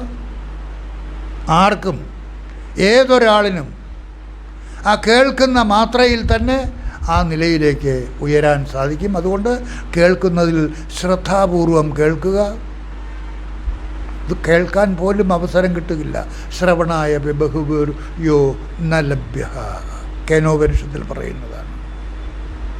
ഇപ്പോൾ നിങ്ങൾക്ക് ആ ഭാഗ്യം വളരെ സുലഭമായിട്ട് കിട്ടിയിരിക്കുകയാണ്, ഒരു പ്രയാസവും കൂടാതെ. ആഴ്ചതോറും കിട്ടുന്നു. ഇത് മാത്രമാണ് കിട്ടുന്നത്. ഇതിനെ നിങ്ങൾ ഉൾക്കൊണ്ട് ആ വസ്തു എവിടെയാണ് ഇരിക്കുന്നത്? എന്നിൽ. നിങ്ങളുടെ ഓരോരുത്തരുടെയും ഉള്ളിൽ സ്വയം ഉണ്ടായിട്ടും നിങ്ങൾ അറിയാതിരിക്കുന്നു. അതിലേക്ക് നിങ്ങൾ മിഴി തുറക്കണം. Open your inner eye and see it. തൻ്റെ ഉള്ളിൽ താനായിരിക്കുന്ന ആ വസ്തു, ഉറങ്ങിക്കിടക്കുന്ന അവസരത്തിൽ പോലും ആ ഉറക്കത്തിനും സാക്ഷിയായിരിക്കുന്ന ആ ചൈതന്യം, തന്നിലെ താൻ, അതിലേക്ക് നിങ്ങൾ ഉണർന്നു കഴിയുമ്പോൾ നിങ്ങൾ എല്ലാമായിട്ട് മാറുകയാണ്. നിങ്ങൾ നിങ്ങളിലെ അതായിട്ട് മാറിയാൽ സാക്ഷാത്കാരം കിട്ടണമെങ്കിൽ മറ്റൊരു തരത്തിലും കിട്ടുകയില്ല. വേറെ ഒരു മാർഗത്തിൽ കൂടിയും കിട്ടുകയില്ല. നിങ്ങൾ ഏതെല്ലാം മാർഗത്തിൽ കൂടി വന്നാലും പത്മനാഭസ്വാമി ക്ഷേത്രത്തിനകത്തേക്ക് പ്രവേശിക്കാൻ 4 കവാടങ്ങളുണ്ട്. ഏത് കവാടത്തിൽ കൂടി കയറിയാലും ആ ഗർഭഗൃഹത്തിൻ്റെ മുന്നിലെ വാതിലിൽ കൂടി മാത്രമേ വിഗ്രഹ ദർശനം കിട്ടുകയുള്ളൂ. അതുപോലെ നിങ്ങളുടെ ഉള്ളിൽ കൂടി അല്ലാതെ മോക്ഷം കിട്ടുകയില്ല. ഗുരുവിൽ കൂടി മോക്ഷം കിട്ടുകയില്ല. ഗുരുവിൻ്റെ ഉള്ളിലേക്ക് എടുത്തിയാടിയാൽ അങ്ങനെ മോക്ഷം കിട്ടുന്നത്? കിട്ടുകയില്ല. നിങ്ങൾ നിങ്ങളുടെ ഉള്ളിലേക്ക് എടുത്തു ചാടണം. നിങ്ങളുടെ ഉള്ളിലിരിക്കുന്ന ആ ശുദ്ധ സ്വരൂപം, ആ സാക്ഷി സ്വരൂപം, ആ ബോധസ്വരൂപം, അതാണ് എന്നിലെ യഥാർത്ഥ ഞാൻ. ആ കേൾക്കുന്ന അവസരത്തിൽ തന്നെ ബോധിച്ച് യെസ്, സ്വയം ഡിക്ലെയർ ചെയ്യണം, യെസ് ഐ ആം ദാറ്റ്. എന്നിട്ട് നിരന്തരം ഭാവന ചെയ്യണം, സഹ അഹം സോഹം സോഹം സോഹം ശിവോഹം ശിവോഹം ശിവോഹം. സദാ ആ ഭാവത്തിൽ തന്നെ നിങ്ങളുടെ ശ്രദ്ധയെ നിലനിർത്തിക്കൊണ്ട് എല്ലാ കർമ്മങ്ങളിലും വ്യാപരിക്കണം. ഒന്നിൽ നിന്നും ഒഴിയരുത്. ഒന്നിൽ നിന്നും ഒഴിഞ്ഞാൽ, ഏതെങ്കിലും കാര്യങ്ങളിൽ നിങ്ങൾ ഒഴിഞ്ഞാൽ മറ്റുള്ളവർ അത് ശ്രദ്ധിച്ചാൽ നിങ്ങളെ പിടികൂടും. നിങ്ങളെ പിടികൂടിയാൽ പ്രശ്നങ്ങളുണ്ടാവും. പിന്നെ ആ പ്രശ്നങ്ങൾ സോൾവ് ചെയ്യാൻ വേണ്ടിയിട്ട് നടക്കണം. അതിനൊന്നും അവസരമൊരുക്കാതെ ബുദ്ധിപൂർവം നിങ്ങളുടെ ഉള്ളിൽ മറ്റാരും അറിയാതെ ഇത് നിങ്ങൾക്ക് മനസ്സിലായാൽ നിങ്ങളുടെ ഭാര്യയെ കൂടി, നിങ്ങളുടെ ഭർത്താവിനെ കൂടി, നിങ്ങളുടെ മക്കളെ കൂടി, നിങ്ങളുടെ അമ്മായിയമ്മയെ കൂടി, അത് പറയണ്ട സ്വാമി, അത് പറയണ്ട, പറഞ്ഞാലെന്താ? എത്രയോ നല്ല അമ്മായിയമ്മമാരുണ്ട്. എല്ലാവരെയും, നമ്മുടെ ബന്ധത്തിലുള്ള, നമ്മുടെ ചുറ്റുമുള്ള എല്ലാവരെയും ഈ അറിവ് പകർന്നു കൊടുത്ത്, ഈ അറിവ് നിങ്ങൾക്ക് പറഞ്ഞു കൊടുക്കാനായിട്ട് ഒരു പ്രയാസവുമില്ലല്ലോ. ഒന്നും കാണാതെ പഠിക്കേണ്ട കാര്യമില്ലല്ലോ. ഈ കേൾക്കുന്ന കാര്യം നിങ്ങൾ അങ്ങോട്ട് പറഞ്ഞു കൊടുത്താൽ മാത്രം മതി. അതിന് വലിയ പാണ്ഡിത്യത്തിൻ്റെ ഒന്നും ആവശ്യമില്ല. ആർക്കുമാകാം. നിങ്ങളുടെ മക്കൾക്ക് പറഞ്ഞു കൊടുക്കണം. അവരെ കൂടെ ഈ നിലയിലേക്ക് ഉയർത്തണം. മനഃശാന്തി ഉണ്ടാകുന്നതിന് വേണ്ടിയിട്ട് അരമണിക്കൂർ അവരെ കൊണ്ട് ധ്യാനിപ്പിക്കണം. വെറുതെ ഇരിക്കണം, നാമം ചൊല്ലിപ്പിക്കണം. അത് ശീലമാക്കി വയ്ക്കണം. കുട്ടിക്കാലത്തൊക്കെ ആ ശീലം നമുക്ക് കിട്ടിയിട്ടുള്ളത് കൊണ്ടാണ് ഇങ്ങനെയൊക്കെ ഇരിക്കാൻ സാധിക്കുന്നത്. കുട്ടിക്കാലത്തൊക്കെ ആ ശീലം കിട്ടിയിട്ടുണ്ട്. രാമായണ മാസക്കാലത്ത് നിരന്തരമായ രാമായണ പാരായണം ഉണ്ടായിരുന്നു. ഇപ്പോഴും രാമായണ പാരായണമൊക്കെ ഉണ്ടെങ്കിലും അതൊക്കെ ഒരു ശീലമാക്കി മാറ്റിയിട്ടില്ല. അത് ശീലമാക്കി മാറ്റിയാൽ തീർച്ചയായിട്ടും ഈ ജീവിതത്തിൽ തന്നെ ഇനി ജന്മമില്ലാത്ത ആ മഹോത്തരമായ നിലയിലേക്ക്, ആ സാക്ഷാത്കാര നിലയിലേക്ക്, ശങ്കരാചാര്യസ്വാമികൾ മുതൽ, ശങ്കരാചാര്യസ്വാമികളൊക്കെ ആ നില നേടിയ ആളാണ്. രാമകൃഷ്ണദേവൻ ആ നില നേടിയ ആളാണ്. വിവേകാനന്ദ സ്വാമികളുടെ കാര്യം ഞാൻ പറഞ്ഞപ്പോൾ അതല്ല എന്ന് പറഞ്ഞിരുന്നു. അതിന് കാരണം അദ്ദേഹം പറഞ്ഞ കാര്യങ്ങൾ തന്നെയാണ്. അപ്പോൾ സ്വല്പം കൂടെ അദ്ദേഹത്തിനുണ്ട്. എൻ്റെ ഗുരുവാണ്. അദ്ദേഹത്തെക്കുറിച്ച് ഇങ്ങനെ പറയാമോ എന്ന് ചോദിച്ചാൽ സത്യം പറഞ്ഞല്ലേ ഒക്കൂ. രാമകൃഷ്ണദേവനും ആ നിലയിൽ തന്നെയായിരുന്നു. ഭവതാരിണി ദേവിയെ വിട്ടുപോകാൻ കഴിയാതിരുന്ന അവസ്ഥയിൽ അദ്ദേഹം കഷ്ടപ്പെടുകയായിരുന്നു. ആ നിലയ്ക്കാണ് അദ്ദേഹം ശരീരം വെടിഞ്ഞിരുന്നത് എങ്കിൽ അദ്ദേഹത്തിനും മോക്ഷം കിട്ടുകയില്ല. തോതാപുരി എത്തിയതുകൊണ്ട് ആ തോതാപുരി അദ്ദേഹത്തിന് ആ ഭവതാരിണി ദേവിയിൽ നിന്ന് മുക്തമാക്കി കൊടുത്തു. ജ്ഞാനമാകുന്ന ഖഡ്ഗം ഉപയോഗിച്ച് വെട്ടിമാറ്റി. അത്രമാത്രം രൂഢമൂലമായിരുന്നു ആ ദേവിയിലുള്ള അദ്ദേഹത്തിൻ്റെ വിശ്വാസം. അതുകൊണ്ട് ആർക്കും ഏത് നിലയിൽ കഴിയുന്നയാളിനും ആ നിലയിലേക്ക് നോക്കൂ. ബുദ്ധൻ പറഞ്ഞ കാര്യം പറഞ്ഞില്ലേ? എന്താ ബുദ്ധൻ പറഞ്ഞത്? ഞാൻ എങ്ങോട്ടും പോയിട്ടില്ല, ഞാൻ ജനിച്ചിട്ടില്ല, ഞാൻ എങ്ങോട്ടും നടന്നിട്ടില്ല, ഞാൻ എവിടെയും പ്രസംഗിക്കാൻ പോയിട്ടില്ല, പ്രഭാഷണം നടത്തിയിട്ടില്ല എന്ന് പറയാൻ കാരണം എന്താണ്? ബോധോദയം ഉണ്ടായിക്കഴിഞ്ഞപ്പോൾ അദ്ദേഹം ആ ബോധസ്വരൂപമായിട്ട് മാറി, നിരാകാര സ്വരൂപമായിട്ട് മാറി. അദ്ദേഹം എപ്പോഴും അതായിട്ട് തന്നെ നിൽക്കുന്നു. പ്രാരബ്ധാനുസാരം അദ്ദേഹത്തിലെ നാമരൂപധാരിയായ ബുദ്ധൻ നടന്നുകൊണ്ടിരുന്നു, പ്രഭാഷണം ചെയ്തുകൊണ്ടിരുന്നു. അത് എന്നിലെ ഞാൻ. പ്രാരബ്ധം തീരുവോളം ആ ഞാൻ തുടർന്നുകൊണ്ടേയിരിക്കും. പക്ഷേ അപ്പോഴും എന്നിലെ താൻ ഉണ്ടായിരുന്നു. ആ താനിൽ അദ്ദേഹം ചേക്കേറി കഴിഞ്ഞിരുന്നു. അതാണ് ആ നില വിവേകാനന്ദ സ്വാമിക്ക് ഉണ്ടായില്ല എന്നുള്ളതാണ്. ഞാൻ പറഞ്ഞില്ലേ, അദ്ദേഹം ഞാൻ സ്വീകരിച്ച പാത തെറ്റായിപ്പോയി എന്ന് അദ്ദേഹം പറഞ്ഞ് കണ്ണുനീരൊഴുക്കുന്നത് വിവേകാനന്ദ സാഹിത്യ സർവസ്വത്തിൽ ഉണ്ട്. അതേസമയത്ത് ബുദ്ധൻ പറഞ്ഞത് എന്താണ്? ഞാൻ ജനിച്ചിട്ടേ ഇല്ല, ഞാൻ നടന്നിട്ടില്ല, ഞാൻ പ്രഭാഷണം നടത്തിയിട്ടില്ല. അതൊക്കെ അദ്ദേഹം നടത്തിയിട്ടുണ്ട്, എങ്കിലും അതൊക്കെ പ്രാരബ്ധം. വിവേകാനന്ദനും അതുപോലെ പറയാമായിരുന്നു, പറഞ്ഞില്ല. Vivekananda is a great philosopher. Ramakrishnadeva is a great mystic, അവതാര പുരുഷൻ.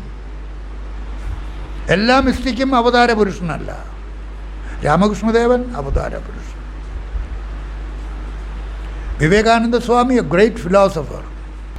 ആ നിലയിലേക്ക് നിങ്ങൾക്ക് ഓരോരുത്തർക്കും ഉയരാൻ സാധിക്കുമോ എന്ന് ചോദിച്ചാൽ എന്താ സംശയം? ഇവിടെ ഇരിക്കുന്ന എല്ലാവർക്കും ആ നിലയിലേക്ക് ഉയരാം എന്നുള്ള കാര്യത്തിൽ സംശയമില്ല.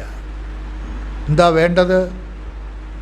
നിങ്ങളുടെ ഓരോരുത്തരുടെയും ഉള്ളിലിരിക്കുന്ന ആ ബോധസ്വരൂപം, ആ സാക്ഷി സ്വരൂപം, അതാണ് എൻ്റെ യഥാർത്ഥ സ്വരൂപം, എന്നിലെ യഥാർത്ഥ ഞാൻ എന്ന് തിരിച്ചറിഞ്ഞ് ആ തിരിച്ചറിവിൽ തന്നെ തൻ്റെ ശ്രദ്ധയെ സദാ നിലനിർത്തണം. ശിവോഹം ശിവോഹം, ആ ഭാവം സദാ തന്നിൽ ആര് നിലനിർത്തുന്നുവോ അവൻ അതായിത്തീരും എന്നുള്ള കാര്യത്തിൽ യാതൊരു സംശയവുമില്ല. യത് ചിന്തയസി തദ്ഭവസി. ചുമ്മാ പറ്റില്ല. യത് ചിന്തയസി തദ്ഭവസി. ശരീരമാത്മാനം മന്യമാനഃ ശരീരാത്മാ ഭവസി. സച്ചിദാനന്ദ സ്വരൂപഃ അഹം ഇതി മന്യമാനഃ ബ്രഹ്മൈവ ഭവസി. ഞാൻ എന്നിലെ ആ സാക്ഷിസ്വരൂപമായ ബ്രഹ്മം തന്നെയാകുന്നു എന്ന ഭാവന ആരിലാണോ സദാ നിലനിൽക്കുന്നത് ആരാണോ ആ ഭാവം തന്നിൽ സദാ നിലനിർത്തുന്നത്, എങ്ങനെയാ നിലനിർത്തേണ്ടത്? ശിവോഹം ശിവോഹം ശിവോഹം.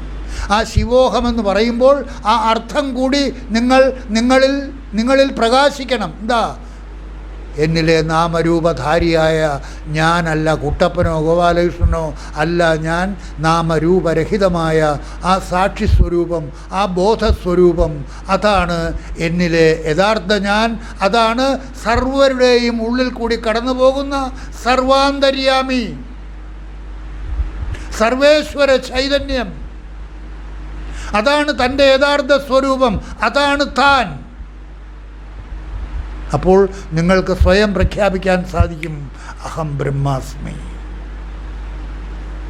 ഈ മനുഷ്യ ശരീരത്തിൽ വെച്ച് നിങ്ങളത് നേടാൻ വേണ്ടിയാണ് മനുഷ്യജന്മം കിട്ടിയിരിക്കുന്നത്. എപ്പോഴാണ് ഇത് നഷ്ടപ്പെട്ടു പോകുന്നത് എന്ന് നമുക്കറിഞ്ഞുകൂടാ. അതുകൊണ്ടാണ് പറയുന്നത്, ഈ നിമിഷം തന്നെ നിങ്ങൾ ആ ഭാവത്തിലേക്ക് നിങ്ങളെ ഉദ്ധരിപ്പിക്കണം. ഭൂമി ഒന്ന് കുലുങ്ങിയാൽ, ഈ കെട്ടിടം വീണാൽ സ്വാമിയുടെ അടപ്പളകി ഇവിടെ വെച്ച് തന്നെ തീരും, അല്ലേ? മലയൊന്നും വേണ്ട, ഭൂമി ഒന്ന് കുലുങ്ങിയാൽ മതി, കെട്ടിടം തകർന്നു വീഴുന്നു, അതിനകത്തിരിക്കുന്ന എല്ലാവരും തീരുന്നു. അതിനു മുൻപ് അതെവിടെയും സംഭവിക്കാം, നിങ്ങളുടെ വീടുകളിൽ സംഭവിക്കാം. അതുകൊണ്ട് സുരക്ഷിതരാണ് എന്ന് ആരും കരുതണ്ട. ഏത് നിമിഷം വേണമെങ്കിലും ഈ ശരീരത്തിൽ നിന്ന് ജീവൻ വെടിയാം. അതിനു മുൻപ് നേടേണ്ടതായിട്ടുള്ള ഒരേ ഒരു കാര്യം ഇതുമാത്രം. ഏത്? ഈ ശരീരത്തിലിരിക്കുന്ന നാമരൂപധാരിയായ ഞാനല്ല, എന്നിലെ യഥാർത്ഥ ഞാൻ. ആ ഞാനിനെയും പ്രകാശിപ്പിച്ചുകൊണ്ട് ഈ ശരീരത്തിലും സർവ്വ ശരീരങ്ങളിൽ കൂടിയും കടന്നു പോകുന്ന ആ സച്ചിദാനന്ദ സ്വരൂപം, അതാണ് തൻ്റെ യഥാർത്ഥ സ്വരൂപം എന്ന് ബോധിച്ച് ആ ഭാവത്തിലേക്ക് ഏതൊരാളാണോ തൻ്റെ ശ്രദ്ധയെ സദാ നിലനിർത്തുന്നത്, യഥാ ഘടേഷു നഷ്ടേഷു ഘടാകാശോ നനശ്യതി തഥാ ദേഹേഷു നഷ്ടേഷു നൈവ നശ്യാമ്യഹം സർവഗഃ. സർവവ്യാപിയായ ഞാൻ ഈ ശരീരം നശിക്കുമ്പോൾ നശിക്കുന്നില്ല. വയനാട്ടിൽ ശരീരം വെടിഞ്ഞിരിക്കുന്ന, ശരീരം നശിച്ചിരിക്കുന്ന ആരും നശിച്ചിട്ടില്ല. അവരുടെ ശരീരത്തിൽ നിന്ന് ആ ജീവൻ ഞാനും താനുമായിട്ട് കൂടിക്കലർന്ന് പിരിഞ്ഞിരിക്കുകയാണ്. പിരിയുന്നതിന് മുൻപ് ആ ഹംസം ജലത്തിനെ നീക്കി പാല് മാത്രം ഉൾക്കൊള്ളുന്നത് പോലെ അവർ തന്നിലെ ഞാനിനെ നീക്കിയിട്ട് തന്നിലെ താനിലേക്ക് തന്നെ ഉദ്ധരിപ്പിച്ചിട്ടില്ല. അതാണ് മോക്ഷനില, മോക്ഷത്തിനുള്ള അറിവ്, സാക്ഷാത്കാര മാർഗം. വളരെ ഫ്രീ ആയിട്ട് നിങ്ങൾക്ക് കിട്ടുമ്പോൾ അത് നിസ്സാരമെന്ന് കരുതി, യോഗവാസിഷ്ഠ ഭാഗവതത്തിൽ പറയുന്നത് പോലെ, എന്താ, ഗംഗാനദി കരയിൽ നിന്ന് ഗംഗാജലത്തെ ഉപേക്ഷിച്ചിട്ട് മോക്ഷത്തിന് വേണ്ടിയിട്ട് അന്യതീർത്ഥങ്ങളോടും അലഞ്ഞു നടക്കുന്നത് പോലെ, ഗംഗാനദിയിൽ ഒന്ന് മുങ്ങിയാൽ എനിക്ക് മോക്ഷം കിട്ടുമെന്ന പൂർണ്ണ വിശ്വാസമുണ്ടെങ്കിൽ അവന് തീർച്ചയായിട്ടും മോക്ഷം കിട്ടിയിരിക്കും. ആ വിശ്വാസം പൂർണ്ണമായിട്ടും ഉണ്ടായിരിക്കണം. എല്ലാവരും ചെന്ന് ഗംഗാനദിയിൽ കിട്ടിയാൽ മോക്ഷം കിട്ടുകയില്ല. ആ വിശ്വാസം ആർക്കാണോ പൂർണ്ണമായിട്ടുമുള്ളത് അവർക്ക് മോക്ഷം കിട്ടിയെന്നിരിക്കും. ഇല്ലാത്തവർക്ക് മോക്ഷം കിട്ടാനുള്ള മാർഗമാണ് ജ്ഞാനമാർഗം. അതാണ് നിങ്ങൾ കേട്ടുകൊണ്ടിരിക്കുന്നത്. ആ നില നിങ്ങൾക്ക് ഓരോരുത്തർക്കും ഉണ്ടാകട്ടെ എന്ന് പ്രാർത്ഥിച്ചുകൊണ്ട് ഇന്നത്തെ ഈ സത്സംഗം അവസാനിപ്പിക്കുന്നു. നിങ്ങൾക്ക് നമസ്കാരം.